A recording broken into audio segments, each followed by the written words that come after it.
خبر شامل کرتے ہیں سائیوال سے۔ ہمارے ڈسٹرکٹ بیورو چیف محمد رئی راؤ کی رپورٹ کے مطابق سائیوال چودھری سنمت شفقت ٹکٹ ہولڈر پی پی 197 کی قیادت میں پاکستان پیپلز پارٹی کے وفد نے ڈی پی او سائیوال سے ملاقات کی۔ پاکستان پیپلز پارٹی ضلع سائیوال کے وفد نے ڈی پی او سائیوال فیصل شہزاد کو گورنمنٹ حاجی عبدالقیوم سے اغوا ہونے والے بچے کی بازیابی پر مبارکباد پیش کی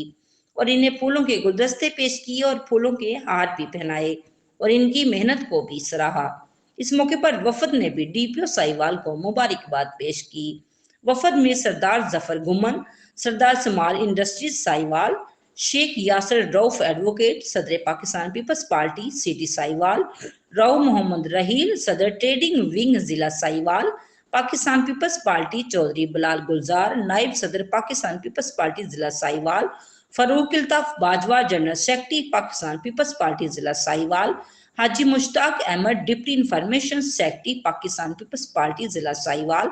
Fahad Saleem, social media incharge ضلع سائیوال، رانا شوکت، صدر یونین کونسل ڈاکٹر نذیر اور شوکت سیفی شامل تھے۔